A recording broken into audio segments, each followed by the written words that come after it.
Listo. Muy buenas tardes a todos y todas y bienvenidos a nuestra 7ª edición de Políticas en Línea. Hoy vamos a hablar sobre un tema que nos puede inspirar un cauteloso sentido de esperanza y de perspectiva en estos tiempos de pandemia, porque en medio de esta crisis le llegó a Costa Rica la buena noticia de que se aceptó como primer país en Centroamérica a la Organización para la Cooperación y el Desarrollo Económico, la OCDE. Y esta organización integra a los países con los mejores índices de desarrollo y su lema es mejores políticas para mejores vidas. Este impulso hacia el bienestar de los ciudadanos viene en un momento muy crucial, porque ya antes de esta pandemia, Costa Rica tenía sus desafíos en materia económica y en lo social, con la alta brecha de desigualdad social siendo el mayor reto. Lamentablemente, por la actual coyuntura, todos los indicadores apuntan a un deterioro de la situación. Según los expertos del Banco Interamericano de Desarrollo, unos 300,000 personas que ahora están consideradas de clase media se desplazarán a segmentos de mayor vulnerabilidad o incluso pobreza. Se puede afirmar que ya el proceso de adhesión tuvo sus efectos muy positivos para Costa Rica, con algunos logros con la implementación, por ejemplo, de reformas en materia de competencia o con el fortalecimiento de la capacidad institucional. Pero, ¿qué exactamente significa la admisión ahora?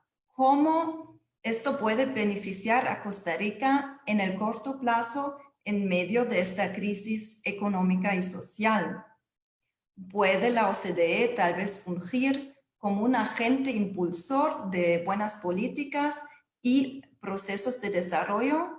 ¿O es más bien que se depositan demasiadas expectativas en este proceso y no habrá tantos cambios palpables con la admisión? Sobre estas cuestiones vamos a hablar con una invitada muy especial que ha estado muy involucrada en todo este proceso de adhesión por el que pasó Costa Rica en los últimos años. Es un gran honor de que comparta con nosotros este espacio la ministra de Comercio Exterior, Diala Jiménez, y se lo agradecemos mucho de que nos va a brindar una orientación en esta materia. Desde la CAS felicitamos a Costa Rica por este logro y deseamos que se mantenga este camino por las reformas estructurales que pueden generar en el largo plazo un efecto positivo para los ciudadanos de Costa Rica. Como siempre, yo les deseo una muy entretenida tarde con Políticas en Línea y ahora le doy la palabra a la moderadora de esta entrevista, a Lady Jackson. Gracias.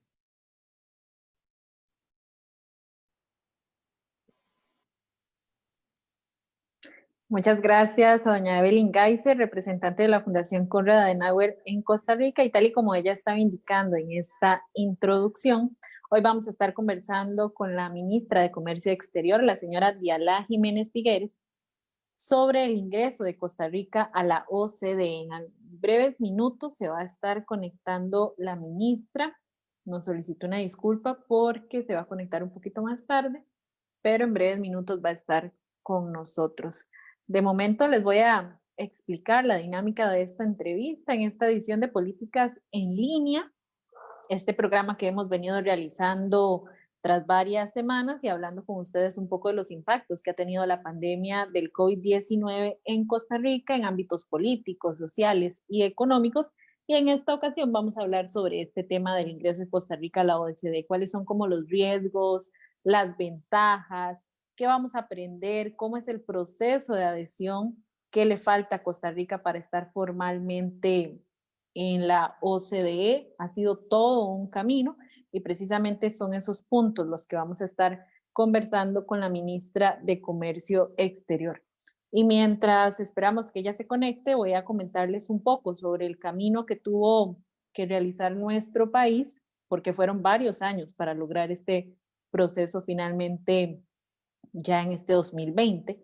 Les voy a comentar un poco sobre el proceso que tuvo que realizar Costa Rica. Por ejemplo, de acuerdo con información que coloca la señora ministra Diala Jiménez en su Facebook y en su página oficial, ella explica sobre el camino de Costa Rica hacia el ingreso a la OCDE y señala que este camino inició desde mayo del 2012.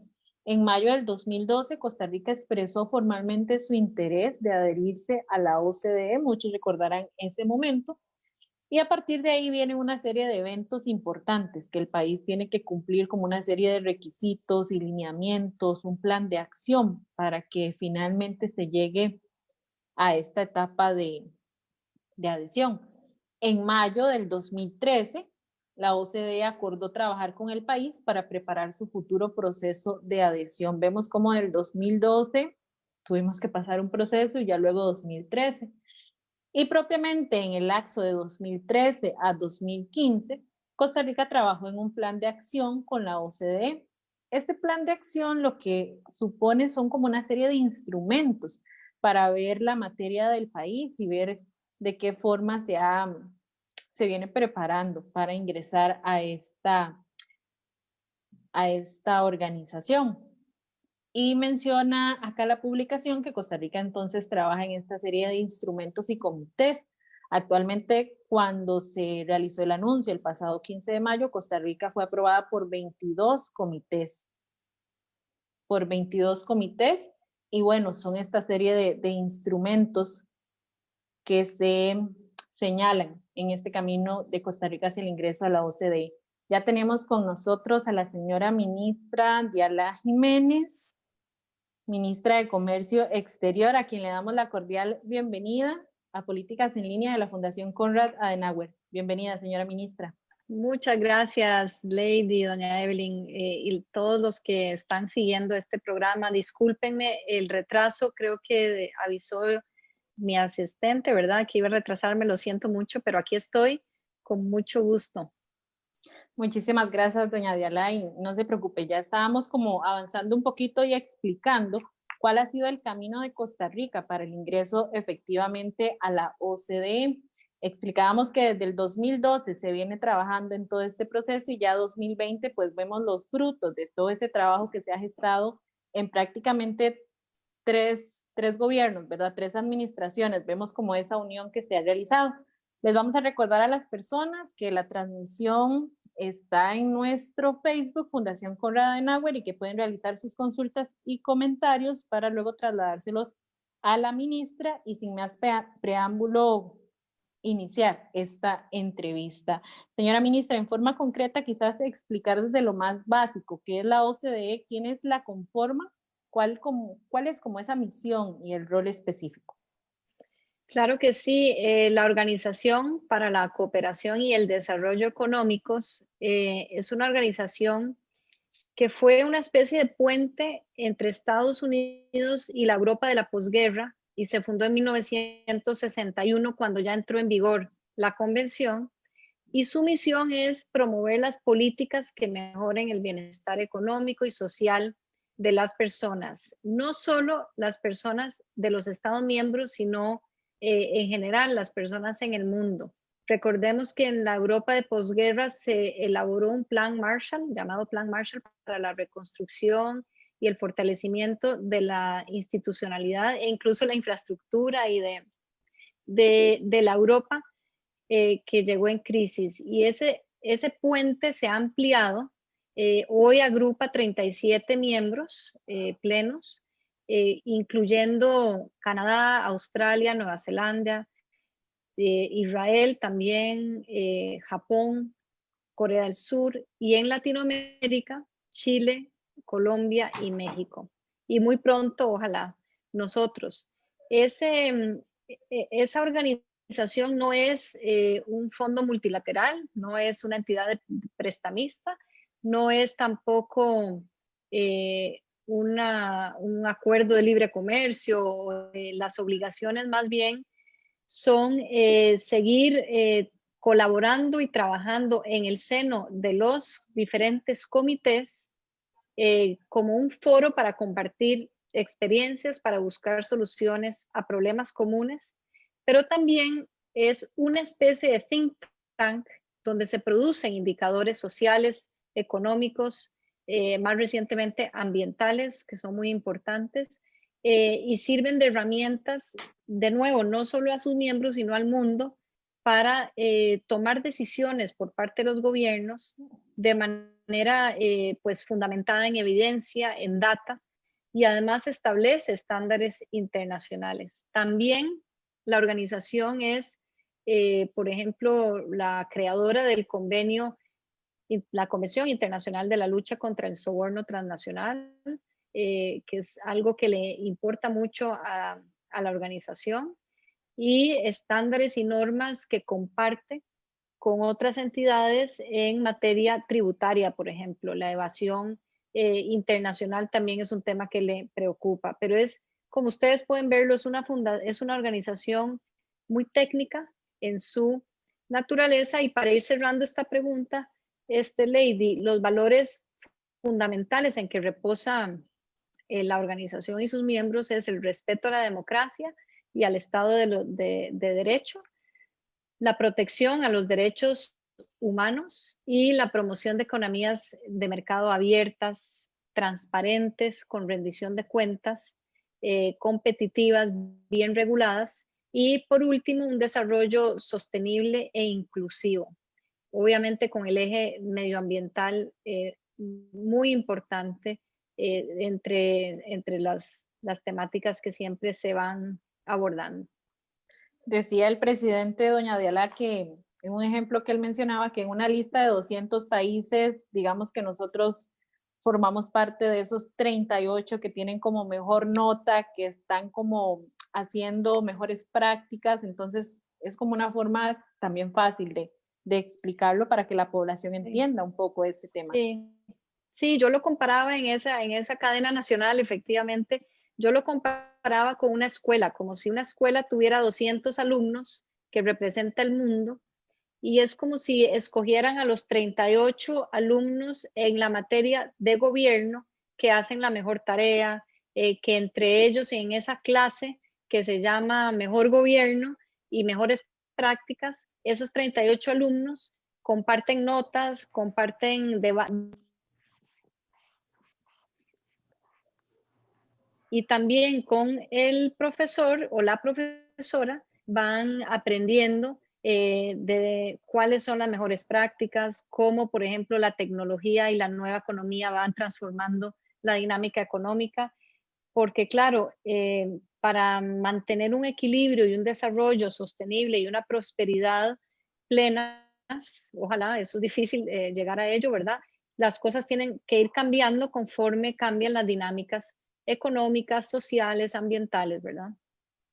¿Cómo representa en términos generales para un país, podríamos decir que pequeño, el ingreso y poder incorporarse a las OCDE, un país pequeño como Costa Rica? Yo creo que para un país pequeño es una gran herramienta de posicionamiento global.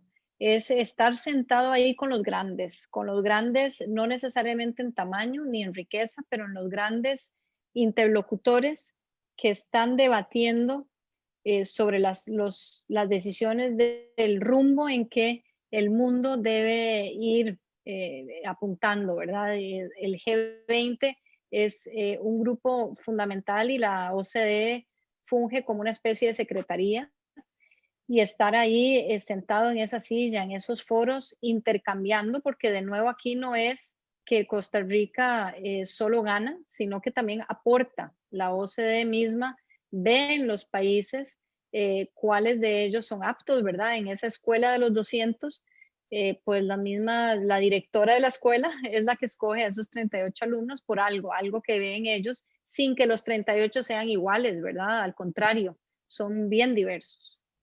Bien diversos en población, en economías y demás, que es algo que también se ha explicado con amplitud. En base a esto, entonces, podríamos señalar como en 3 aspectos cuáles son como esos beneficios concretos que obtiene Costa Rica con el ingreso y tal vez riesgos, no sé si se puede mencionar así, riesgos concretos también que tiene Costa Rica de ingresar a la OCDE.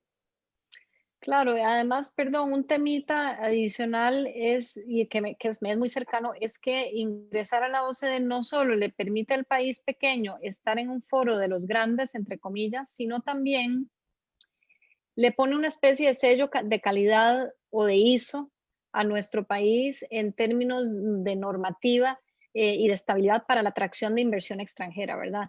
Eso es algo importante y ahí hay un beneficio concreto que uno pueda esperar de este hito del país. Ahora, otros beneficios son pues tener acceso o intercambio a mejores prácticas, como ya mencioné. Otro es tener mucho acceso a estadísticas y a indicadores confiables. Los miembros de la OCDE tienen acceso a mucho más información y data y producción intelectual, si se quiere, de este think tank que los no miembros. Y eso realmente es muy, muy, muy valioso porque es la materia gris detrás de un buen gobierno. Y yo creo, la verdad es que firmemente en que la manera en que se gobierne un país es determinante para el destino de sus ciudadanos, ¿verdad? La manera en que un país aprovecha la libertad económica, pero además regula esa libertad y esa economía en beneficio de la mayoría de la población es elemental y es fundamental. Y otro beneficio concreto es que nosotros vamos a tener acceso, y ya lo hemos tenido desde el 2016, a una evaluación cada 2 años por parte de un comité muy riguroso de la OCDE, que es el Comité de Análisis Económico y del Desarrollo, que realiza una evaluación a todos los países miembros. Cada 2 años, además, nos da un informe, muy pronto va a salir el informe de nosotros, que hace un real radiografía de nuestra situación macroeconómica, productiva, incluso las políticas sociales, y nos compromete, porque es una evaluación donde conjuntamente el país con los evaluadores van comprometiéndose a ir mejorando. Y eso para mí es uno de los mayores beneficios de pertenecer a la OCDE, porque nos da una ruta y una claridad hacia dónde vamos a ir apuntando. También, por supuesto, hay un mecanismo, y yo mencioné la Convención de Soborno Transnacional, pero porque aparejado a esa convención se establece un mecanismo de seguimiento de la implementación de esa convención, y eso es sumamente importante también como un sello de calidad que el país está vinculado a otros países en esta lucha contra la corrupción. Riesgos. A ver, para mí, la verdad es que hay un riesgo. La verdad, la gente habla muchas veces con temor sobre la posibilidad o más bien el riesgo de dejar de recibir cooperación internacional, por ejemplo. Ese riesgo en realidad está aparejado a ciertas políticas nacionales de algunos países. Yo, por ejemplo, puedo pensar en Canadá o Japón que tienen esa política interna, pero ese riesgo no es consustancial a pertenecer a la OCDE, sino más bien es algo excepcional. Yo creo que un país tiene que aspirar a ser rico, poniéndolo en términos muy simples, con una distribución obviamente justa e inteligente y equitativa de esa riqueza, incluso pues sacrificando esa parte de la cooperación, ¿verdad? Pero en este caso no es algo automático y sí quiero dejarlo claro, el ser miembro de la OCDE no es que automáticamente elimina al país de ser receptor de cooperación.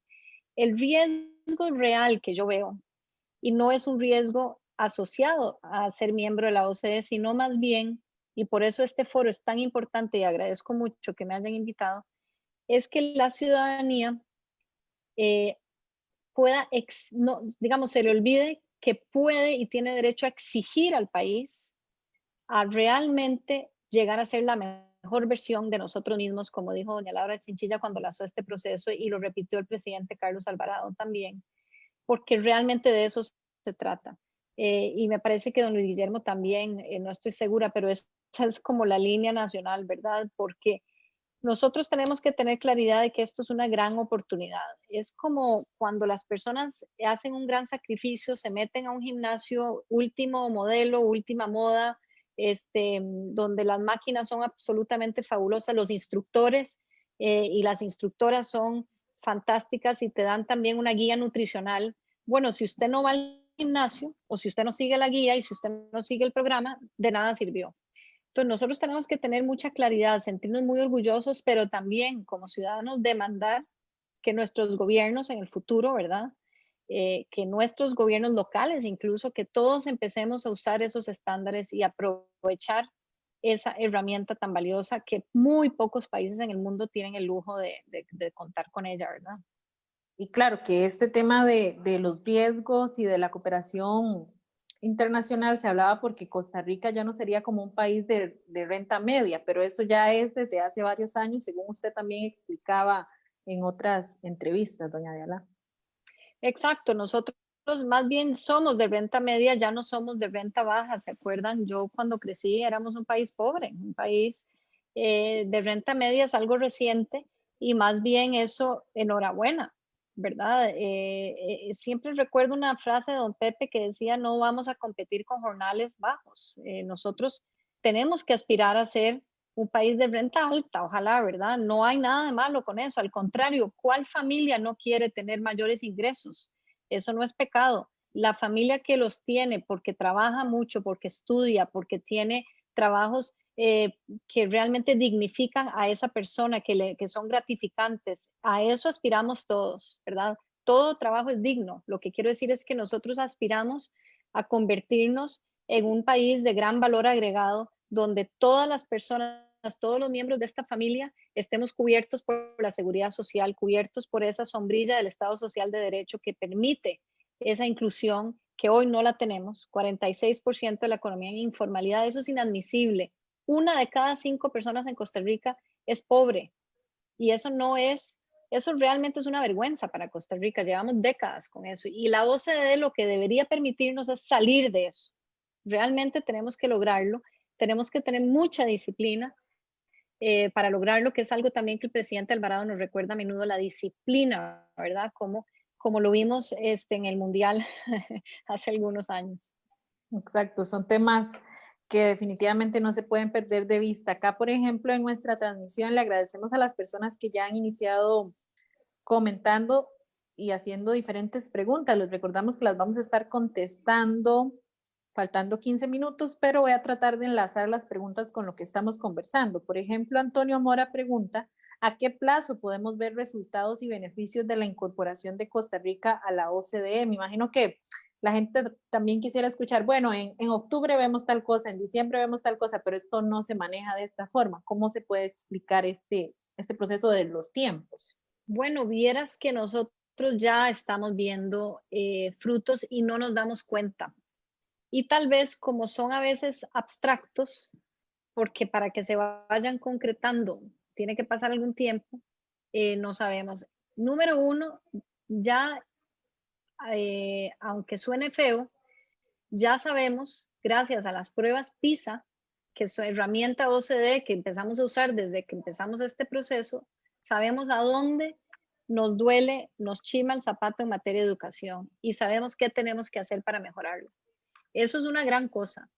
También sabemos que la red de cuidado es algo fundamental para el desarrollo de las personas, de los chiquitos y las chiquitas, y también en particular mamás solteras, pero cualquier cuidador de niños que puede permitirse, gracias a la red de cuidado, salir a buscar trabajo o a trabajar. Y estudios de la OCDE nos apuntan hacia dónde tenemos que mejorar y llevar esa red de cuidado, por ejemplo. Competencia.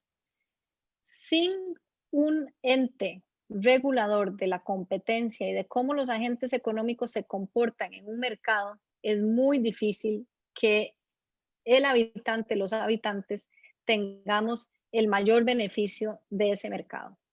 ¿Por qué? Porque no podemos saber si hay o no abusos, ¿verdad? Y una autoridad de competencia tiene que ser ese policía de los abusos, no solo incluso en los temas de consumidor privado, sino también el Estado, que es nuestra plata, cuando compra bienes y servicios, tiene que poder estar seguro que hay una verdadera competencia en el mercado. Y la ley de fortalecimiento de las autoridades de competencia apunta ya, y en un año más deberíamos tener una autoridad de competencia completamente modernizada y fortalecida en la COPROCOM para empezar a ver realmente esos réditos. Y ni siquiera necesariamente con casos muy específicos, porque la COPROCOM tiene una actividad que se llama abogacía, que tiene que ver mucho con educación y con sensibilización a la ciudadanía y a los agentes económicos en materia de competencia. Y ya con solo eso uno puede empezar a ver una transformación en la manera en que el mercado se conduce y ojalá deje de ser abusivo o por lo menos tenga métodos y sanciones que pues que no incentiven esos abusos. También ya estamos viendo un tema que a veces pasa desapercibido en la manera en que el Consejo de Gobierno ha empezado a designar a los miembros de las juntas directivas de las empresas del Estado. Nosotros, gracias a la OCDE, creamos desde el gobierno pasado una unidad asesora de empresas propiedad del Estado. Y esa unidad no solo ha elaborado informes financieros y no financieros que se publican en la página web de la presidencia, sino que también ha establecido unas políticas públicas de gobierno corporativo que tienen que ir siguiendo las empresas del Estado.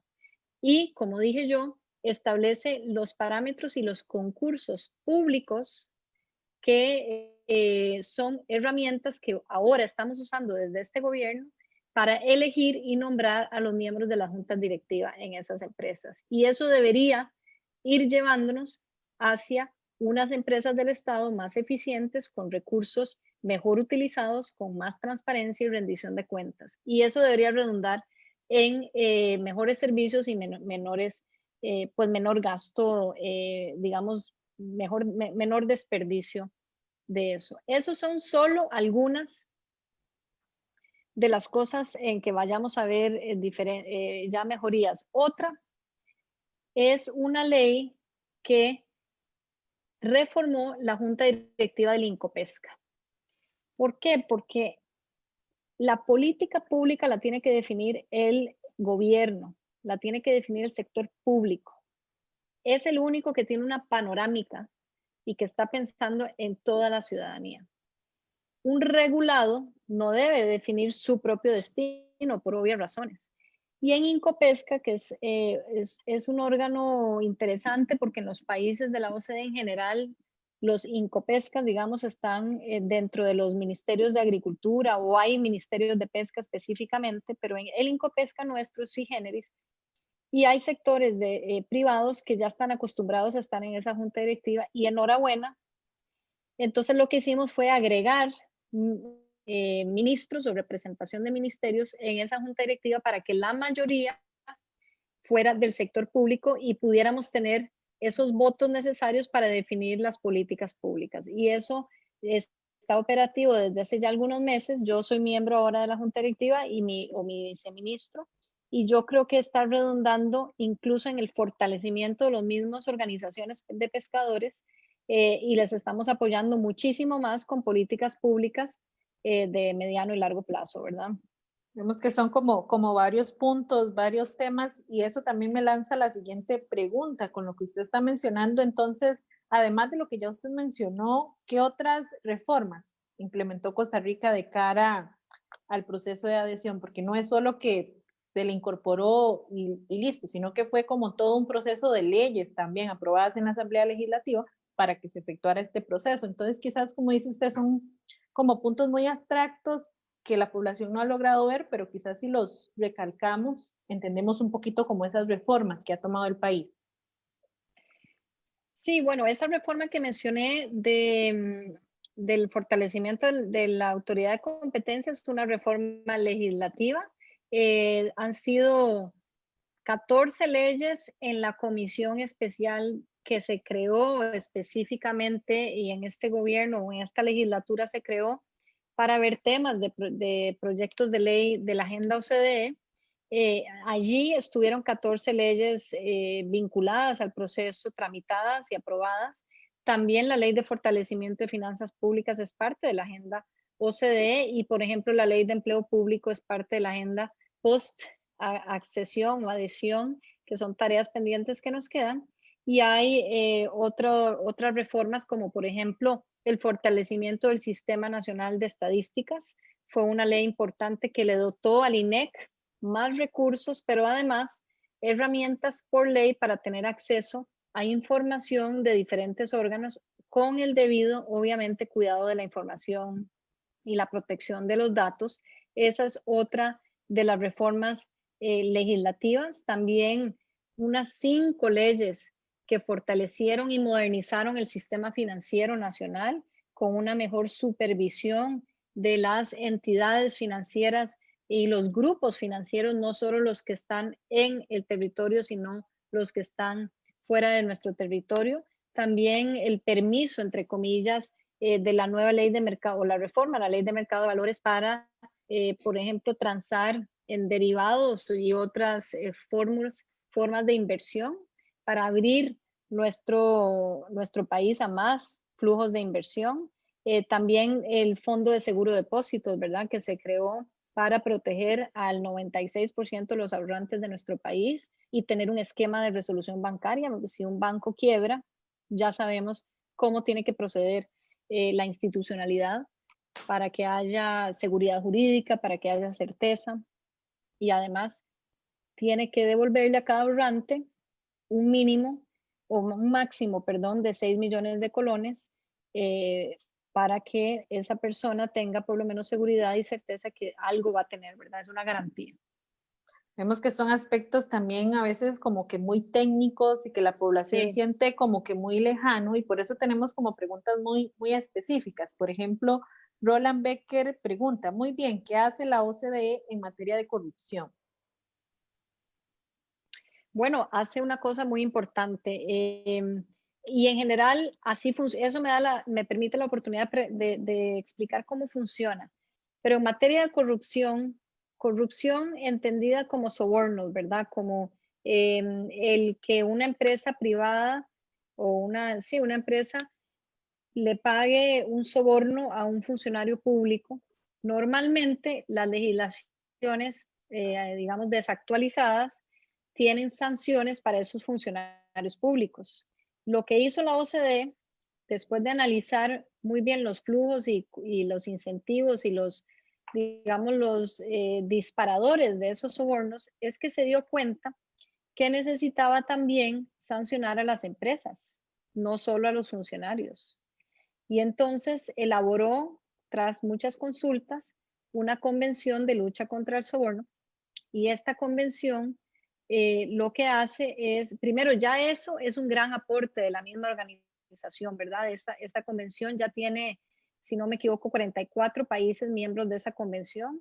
Y lo que hace es elaborar una serie de principios que se van a legislar y reglamentar en cada país, pero le da mucha fuerza a las autoridades competentes, sean quienes sean. Cada país es libre de decidir si es una autoridad administrativa o es judicial.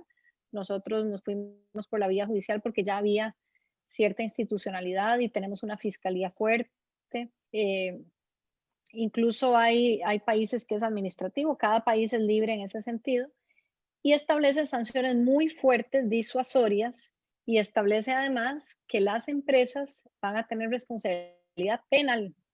Entonces, ese es un mensaje muy fuerte y pues las empresas ya se dan cuenta que sus funcionarios que dan órdenes o instrucciones de sobornar a funcionarios públicos ya no van a actuar solo a título personal, sino que van a actuar en nombre de la empresa. Y eso es un tema reputacional, además de las sanciones económicas y las multas, muy potente, ¿verdad? Y la OCDE no solo creó esta convención, sino que tiene un grupo de trabajo muy fuerte y muy sólido que le da seguimiento a la implementación de la convención. Y esto, todo el sistema de la OCDE y de seguimiento de la OCDE, pues lógicamente funciona mucho por voluntad del país. Por eso yo digo que el mayor riesgo es que nosotros no le saquemos provecho, pero también hay un tema reputacional del país, ¿verdad? Hay un tema de ético casi moral de seguir en esta senda, porque si no se mandan señales peligrosas para la inversión y para los países miembros, ¿verdad? Con esta respuesta también le respondemos a Martín Parada Gómez, que dice, ¿cómo la OCDE nos garantiza el freno a la corrupción? María Hernández señala, excelente charla. Carolina Amador pregunta, ¿cuáles serán las primeras medidas que Costa Rica tendrá que tomar? Eso ya lo mencionamos cuando explicamos como el proceso de adhesión y cuáles fueron como las reformas, las leyes y medidas que tuvo que tomar el país. Tatiana Bartels consulta, quisiera que comentara sobre cuál es el proceso que seguirá Costa Rica en materia de cooperación internacional en su rol como oferente de ayuda oficial al desarrollo, al pasar a ser graduado como país miembro de la OCDE. Eso lo mencionamos, pero quizás sí puntualizamos en esa respuesta, señora ministra. Con gusto. Bueno, efectivamente, pertenecer a la OCDE no cambia el PIB per cápita, no cambia el ingreso per cápita ni la renta per cápita que tiene un país como para considerar que es un país donante. Sin embargo, yo entiendo, porque esta no es mi área, que Costa Rica ya es un país donante en ciertas áreas, sobre todo en expertise técnico, y eso no cambia. En realidad, la incidencia de cooperación en la organización es muy poca. ¿Por qué? Porque si bien está en el nombre de la organización y empezó con esa gran cooperación que fue el Plan Marshall, el Comité de Cooperación de la OCDE es un comité que pues tiene una visión que era asociada a un tema, digamos, norte-sur o cooperante-cooperado, que yo creo y entiendo está superado. Y así lo entiende también la ministra de Mideplan, ¿verdad? Que ella es la rectora en temas de cooperación, igual que Cancillería, pero en temas de cooperación, la OCDE en realidad tiene poco que decir hoy en día comparado con cómo fue en sus inicios. Sí tiene la secretaría de un grupo importante que está involucrado en temas de cooperación para los objetivos de desarrollo sostenible, y esa secretaría la ostenta la OCDE, pero tiene miembros que van más allá de la propia membresía de la OCDE y es un trabajo satelital de la OCDE. También consulta Marion Dick, muy buena, bueno, ella hace el comentario, muy buena analogía. Con estas analogías efectivamente la gente como que va entendiendo mejor este proceso que veíamos como muy lejano, pero ya lo tenemos acá.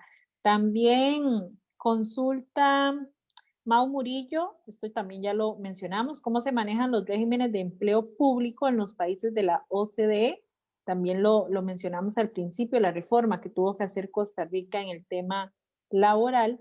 Rocío Montes de Oca pregunta, una vez que seamos miembros activos, ¿esas mejores prácticas se van a compartir a través de quiénes?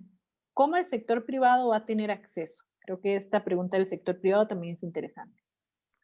Sí, en temas de empleo, hay un comité de empleo, hay dos comités que tienen que ver con empleo, el de empleo y políticas sociales y el comité de gobernanza pública, que son un poco distintos. El de gobernanza pública tiene que ver con la organización del Estado y cómo usamos los recursos, y allí entra el tema de la ley de empleo público que busca organizar mejor la manera en que se remuneran los funcionarios públicos, la manera en que se evalúan y se conduce todo eso. Y ahí tiene que ver nuestra reforma de empleo público que se presentó hace algunos meses, y que me parece que se acaba de aprobar un texto sustitutivo hace poco.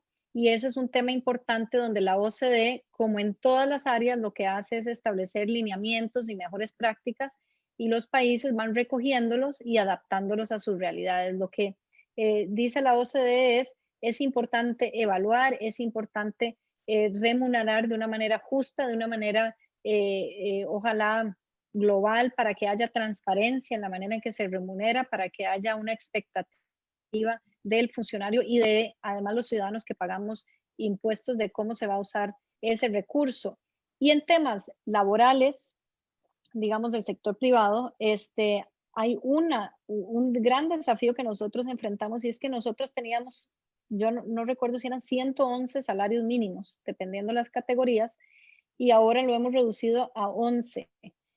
Los países OCDE tienen 1 o 2 categorías de salarios mínimos. Entonces, nosotros ahí todavía tenemos cierto trecho, pero ese es un tema sumamente importante para la OCDE, que incluso es tan importante que se ve en el Comité de Análisis Económico y de Desarrollo, porque se considera que la manera en que se establece la política salarial de un país tiene que ser sumamente transparente, tiene que dar mucha certeza y tiene que ser justa, y por lo tanto allí también hay una incidencia de este proceso.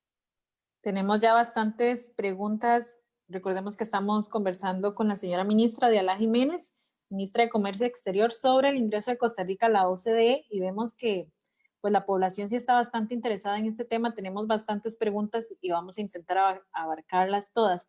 Otra consulta que nos hacen acá, Carol Guillén Barrantes dice, ¿cuál fue el criterio que emitieron los diferentes comités en el tema de los derechos humanos? ¿Y en qué debe mejorar Costa Rica para la protección de estos?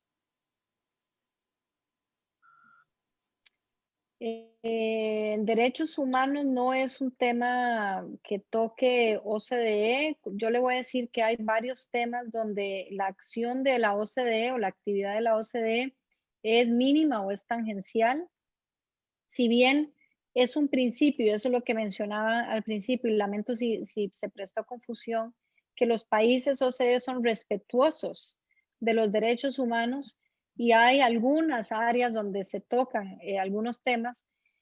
Los temas de política exterior, de derechos humanos, de política electoral y de seguridad nacional, me parece que son esos 4, espero no olvidarme ni omitir ninguno, son temas ajenos al trabajo de la organización, ya sea porque son temas muy domésticos que se tienen que respetar, como los temas electorales, o porque son temas que otros organismos realmente ahí es donde se ven, ¿verdad? Como el de seguridad en la OTAN, en ese caso, ¿verdad? El europeo, como el tema de derechos humanos, que hay varias instancias que velan por esos temas.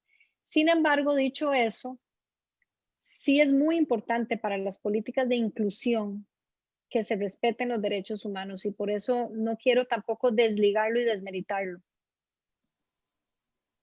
Es importante señalar que esta información y sobre el proceso de incorporación de Costa Rica, la mayoría de información pues la encontramos en la página del Ministerio de Comercio Exterior, ya que varias personas están haciendo como la consulta de dónde ver como ese proceso, los años que tuvo que experimentar Costa Rica para este proceso de incorporación. Nancy Hernández Solano pregunta, ¿cuáles temas o aspectos quedaron pendientes a mejorar y que deberán marcar la ruta, ella le dice ruta crítica, para los siguientes años? Sí, muy buena pregunta.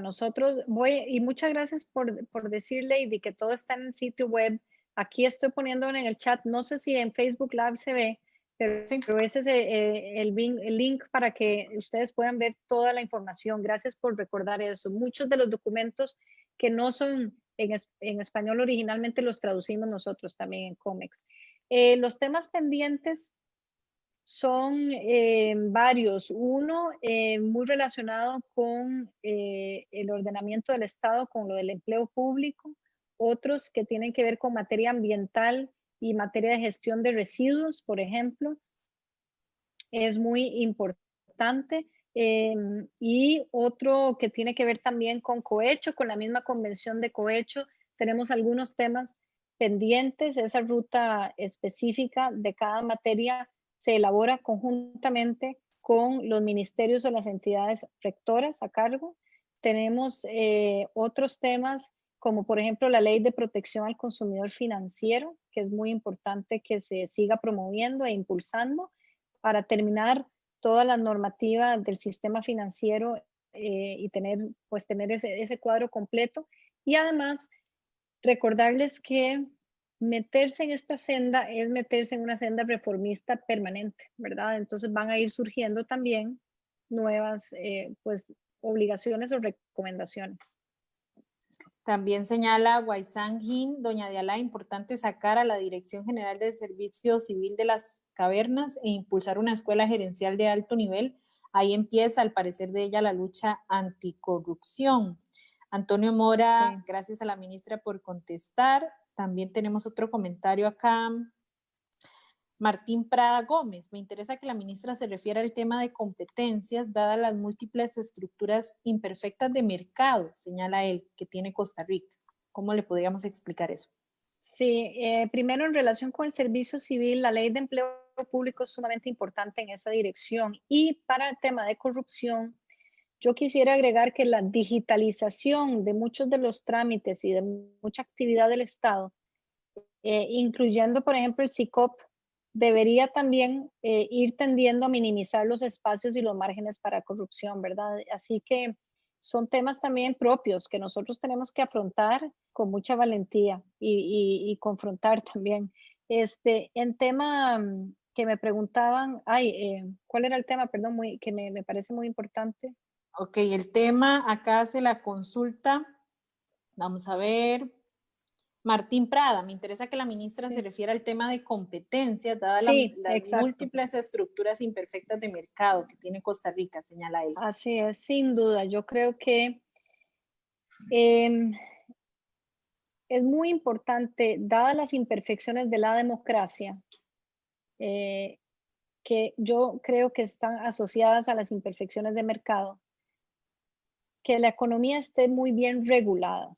Por eso a mí me gusta mucho este proceso de OCDE, porque reconoce el mercado, las fuerzas del mercado, la apertura del mercado, pero también reconoce sus imperfecciones y exige que los gobiernos regulen muy bien, más bien que los aparatos del Estado regulen muy bien. Y entonces se diseñan mejores prácticas alrededor del concepto de que el Estado es el garante de una próspera y justa sociedad. Y entonces el regulador de la actividad económica, que es, bueno, hay diferentes reguladores dependiendo de la actividad, pero en general del retail, digamos, es la COPROCOM, la Comisión para Promoción de Competencia, se venía debilitando mucho, porque fue precursora en los 90 cuando se creó, pero dejó de modernizarse. Y gracias a este proceso, donde se nos exigió realmente darle la vuelta a eso, fortalecerla en términos de independencia de criterio, en términos de herramientas, en términos de disponibilidad del personal, tienen que ser calificados, tienen que ser comisionados a tiempo completo, con exclusividad en sus cargos, con independencia, con un concurso técnico que, por cierto, está el concurso publicado. Y eso va a ser algo fundamental porque efectivamente nuestro mercado, como todos los mercados que no están bien regulados, permiten abusos, ¿verdad? Y eso, una COPROCOM sólida tiene que establecer, según la nueva ley, una agenda de prioridades de cuáles son los temas que va a ir abordando. Una COPROCOM es proactiva, no es solo un tribunal administrativo, que es una de las 3 funciones de la COPROCOM. Tribunal administrativo, esto que yo les decía a ustedes de abogacía o de información, y también todo lo de los análisis y los estudios de mercado, ¿verdad? Son 3 funciones en una. Sí, también para recordarle a la población, a las personas que nos están siguiendo, COPROCOM, ustedes la pueden buscar en su página en internet, coprocom.gov.cr, la Comisión para Promover la Competencia, y ahí también pueden ver todos los esfuerzos que se están realizando. Asimismo, acá tenemos comentando también el Ministerio de Comercio Exterior de Costa Rica, que nos recuerda que si tienen alguna consulta pueden escribir al correo electrónico pep@comex.gov.cr y con gusto ahí les van a estar brindando las respuestas. Martín Prada dice, gracias ministra por referirse al tema de las competencias, y tenemos acá otra de las consultas de Carolina Amador. Dice, doña Diala, usted mencionó que las pruebas PISA nos indican dónde y cómo debemos mejorar. Podemos esperar una mejora en educación en los siguientes años. Somos de los países con mayor inversión en salud, pero menos retorno en esa inversión. Eso consulta Carolina Amador en cuanto al tema de educación. Claro, Carolina, creo que quiso decir mayor inversión en educación, supongo, no en salud, aunque sí. Yo sí te tengo mucha fe, estoy muy optimista, porque llevamos mucho tiempo de ir entendiendo que tenemos que hacer varias reformas. Por ejemplo, gracias al camino con la OCDE, la materia de matemática ha sido reformulada en su currículum y la manera en que se enseña hoy matemáticas es distinta como se enseñaba antes. Y los detalles no los conozco porque lógicamente aquí trabajamos con la Rectoría del Ministerio de Educación. Un tema adicional que se está formulando es el CONESUP, ¿verdad? El Consejo Superior, Consejo Nacional de Educación Superior, está siendo también modernizado y adaptado a las nuevas circunstancias, porque si usted no modifica cómo se enseñan a los docentes, pues no va a modificar el sistema educativo global e integralmente. Y hay otras reformas que se han dado gracias a este camino de la OCDE, como por ejemplo las pruebas FARO, que no necesariamente es que la OCDE se entre en tanto detalle, pero pues la evaluación que hizo en ese momento el ministro Edgar Mora y el ministerio y el gobierno fue: nosotros estamos usando el bachillerato no como una evaluación para mejorar, sino como una calificación de salida que realmente ya deja de tener utilidad, ¿verdad? Y así otras acciones que está llevando a cabo el ministerio y el gobierno en general, porque aquí entra también la reforma LINA.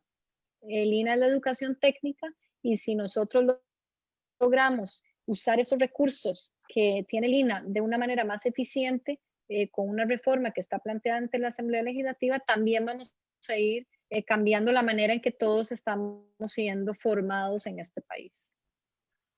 Muy importante, también dice Melvin Crawford Solano, muchas gracias por la información, que ahora sí comprende más sobre el tema y valora mejor el tema de la incorporación, y por eso, bueno, son tan importantes estos espacios. Señora ministra, generalmente terminamos a las 5 porque iniciamos a las 4, pero iniciamos unos minutitos más tarde y tenemos unas preguntas acá, entonces si me lo permite, podemos extendernos unos 10 minutos más, ¿de acuerdo?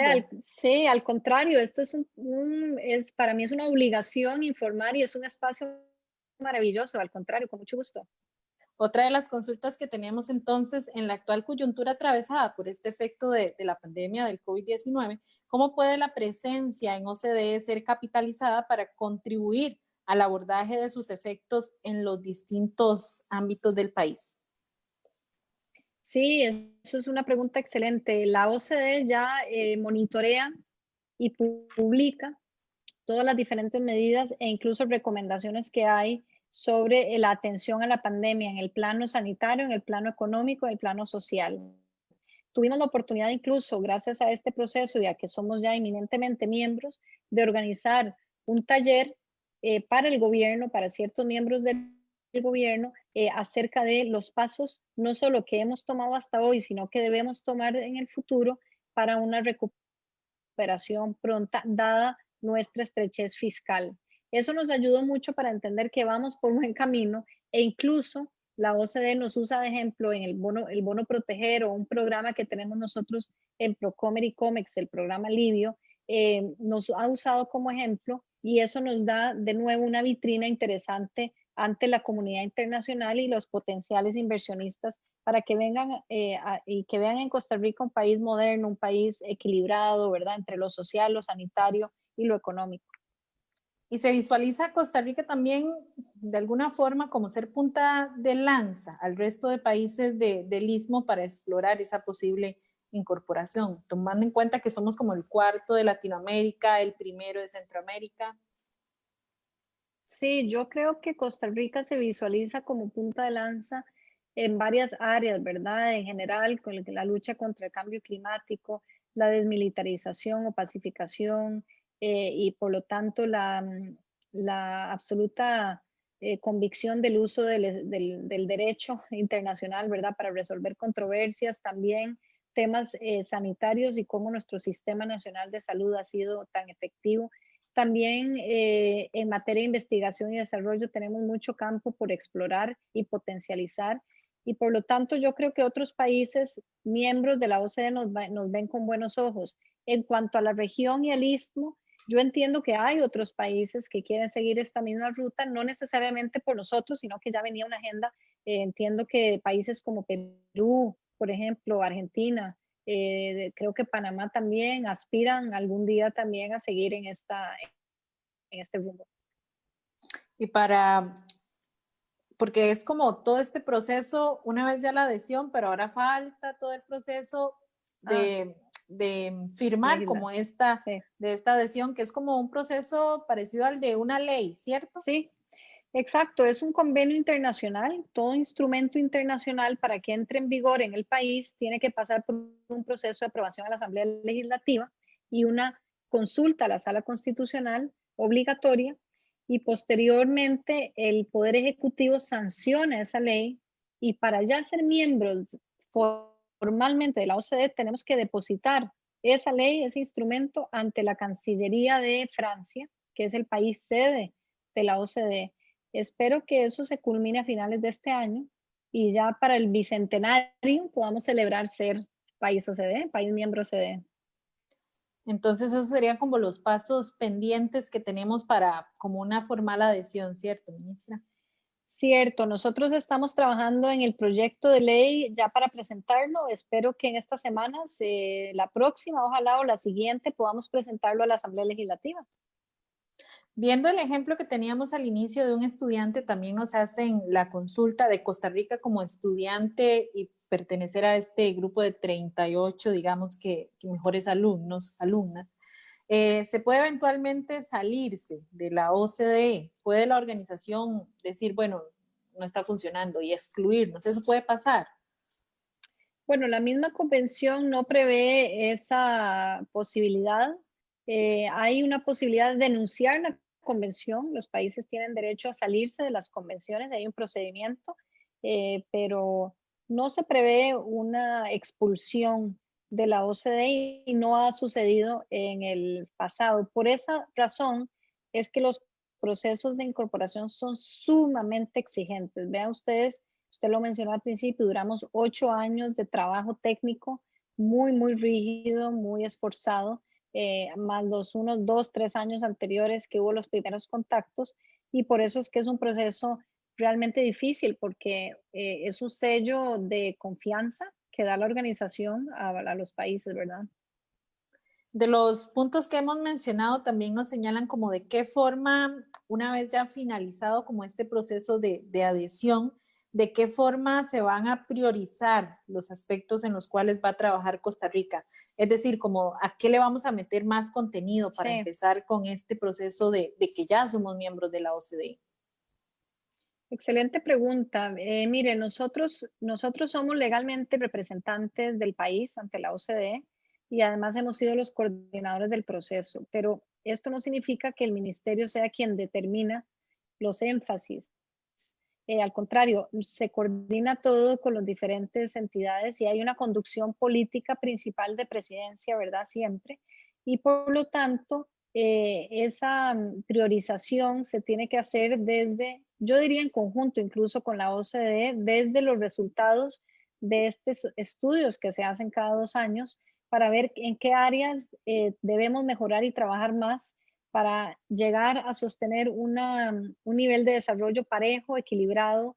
Y, por ejemplo, nosotros sabemos que tenemos mucha tarea pendiente en gestión de residuos y temas ambientales, aunque parezca mentira, ¿verdad? Es como contraintuitivo. Y también sabemos que en temas de brecha digital o de educación y de informalidad tenemos también tareas pendientes, además del ya conocido problema fiscal que tenemos. Entonces, yo diría que esas áreas son las de, naturalmente, las prioritarias que se han definido por parte de los diferentes gobiernos.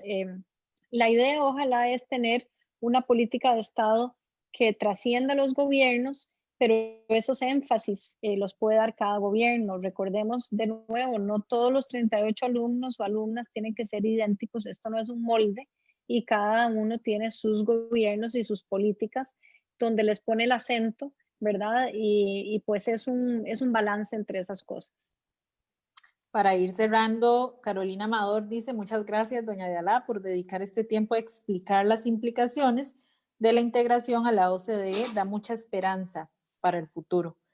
Y Lili bueno. Ovaldía González dice, muchas gracias por la información, muy interesante e importante de proyección y mejora continua de nuestro país de eficiencia y eficacia. Ella nos manda saludos desde Tifton, en Georgia. Ay, qué bueno, mire, qué bonito. Sí, yo creo es un privilegio realmente para nosotros y me alegra inyectar un poco de optimismo porque creo que es un proyecto de gran calado, es un buen legado que dejamos al país en este gobierno. Cuando ya cerremos, ¿verdad? Habremos tenido la mitad del gobierno terminando el proceso y la otra mitad iniciando como país miembro. Hay muchos temas, usted lo vio y usted lo decía, ¿verdad? Tal vez la gente se puede sorprender, son temas de diferentes materias que están muy relacionados en la parte técnica, con el trabajo del mismo ministerio y por eso, por dicha, se nos ha reconocido, ¿verdad?, que Costa Rica tiene una institucionalidad de comercio exterior también que puede acompañar estos procesos y yo creo que eso es muy importante tenerlo en cuenta precisamente por ese riesgo, ¿verdad? Tenemos que seguir empujando esta carreta hacia la mayor inclusión económica y social que realmente nos llegue a cambiar este país para bien. Y con esta última pregunta que recibimos acá de Nancy Hernández Solano, vemos cómo la población también se quiere sumar, porque ella pregunta, ¿cuál es el rol que tiene que seguir la ciudadanía y las municipalidades en estos procesos? Como la preocupación sería, ¿qué puedo hacer o qué se pueden hacer? Claro. De hecho, había una pregunta sobre el sector privado y lamento habérmela saltado. La ciudadanía y la sociedad civil en algunos procesos pueden ser sometidos a consultas, pero también en el sitio web hay un espacio y también lo dijo la persona que del Ministerio de Comercio Exterior que me está acompañando, no sé si es Tatiana o Natalia, alguien de mi equipo, o Marian, nosotros, la ciudadanía tiene que sentir que es dueña de este proceso, que es su país, sus impuestos, los que están siendo mejorados constantemente, pero también que la ciudadanía puede exigirlo. Y de hecho, durante el proceso de incorporación, hubo muchas consultas de la ciudadanía, muchos reclamos de dónde estaban los documentos, de dónde estaban los informes. Nosotros tenemos obligación como funcionarios públicos de rendir esas cuentas y el sector privado hay un brazo de la organización que se llama BIAC, que es un consejo asesor de negocios, que son las cámaras de los miembros de la OCDE, que también tienen su foro, y lo mismo, un brazo de los representantes de los sindicatos de los trabajadores que se llama TUAC. Y allí también son espacios y foros que se pueden usar. Señora ministra, muchísimas gracias por esta conversación y también vemos acá que muchas personas estuvieron interesadas y es importante como explicar a base de ejemplos todo este tema que a veces parece como muy técnico, pero ya cuando se explica con ejemplos, pues la población entiende de mejor manera. Acá le están agradeciendo, excelente explicación. Muchas gracias, señora ministra, la mejor de las suertes, muy ilustrativo. Y bueno, nosotros pues muy felices de llevar este tipo de informaciones a toda la población y le queremos agradecer a la señora Diala Jiménez, ministra de Comercio Exterior, quien hoy estuvo conversando con nosotros en Políticas en Línea sobre el ingreso de Costa Rica a la OCDE. Es un tema muy amplio, podemos conversar yo creo que todos los días sobre esto, horas porque son comités, son muchos países, pero bueno, para finalizar, señora ministra, muchas gracias por su participación y esperamos pues haber respondido todas esas consultas. Y si no, como bien dijo la ministra, pueden buscar en la página o bien pueden enviar información. Exacto. Muchas gracias, Lady, y a la Fundación y a ustedes quienes nos están siguiendo. Gracias. Muchas gracias, señora ministra. Que esté muy bien. Hasta luego. Hasta luego. Y bueno, despidiendo a la señora ministra, también le queremos recordar que para la próxima semana vamos a estar, para el próximo 2 de julio. Recordemos que ahora los programas de políticas en línea son cada 15 días, entonces para el próximo 2 de julio vamos a estar conversando con Jorge Mora Flores, director de Gobernanza Digital del Ministerio de Ciencia, Tecnología y Telecomunicaciones, del MICIT.